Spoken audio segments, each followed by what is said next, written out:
बहुत दिन पर मु गोटे कविता लिखी शुणी आपण मैंने जनइबे आपण मानक किपरि लगुची।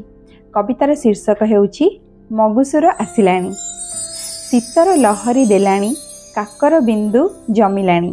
पर्वपर्वाणी पालिबा पई प्रति ओडियांकर मन नाचिलाणी काहेकि ना मगुसुर आसिलाणी। धान खेतरे फसल पाचिलाणी।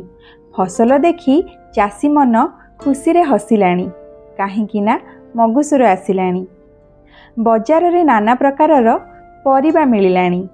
मूला कदली सिंब सारू रे रोसेई घर पूरी उठिलाणी काहेकि ना मगुसुर आसिलाणी। पोखरी रे पद्म फूल फुटिलाणी।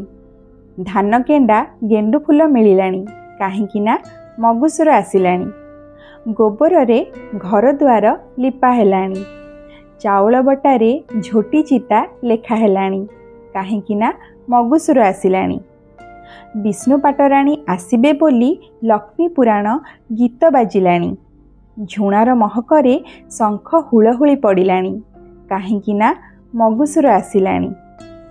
बाड़ी रे हलदी पत्र बासिलाणी। पोढ़ुआ मानकर मन खुशी रे नाची उठिलाणी काहेकि ना मगुसुर आसिलाणी। हांडी रे बोऊ बासी तोराणी रखिलाणी। पोई मूला देई टांजी बाढ़िलाणी काहेकि ना मगुसुर आसिलाणी। नवमी रे पिता सुखुआ हलदी कजल माखी बोहू साजिलाणी। पिलांक मंगल पाई बो षष्ठी देवी को पूजिलाणी काहेकि ना मगुसुर आसिलाणी। कोटी ओडियार मौड़मणि घोड़ेई हेलेणी। ओढ़ण षष्ठी घरे घरे पालिलेणी काहेकि ना मगुसुर आसिलाणी। कविताटी किपरि लागिला आपण माने निश्चय मते जणाइबे। मझिरे मझिरे मन को जो भावना गुड़िक आसे ताकू शब्द रे बांधी एमती कविता मु लिखे। जदि आपण मानक भल लगी थाए मते उत्साहित करिवे। आगको मोर चैनल रे एमती कविता मु आउ थरे पढ़ी कि आपण मानक सुनेइबे। Thank you.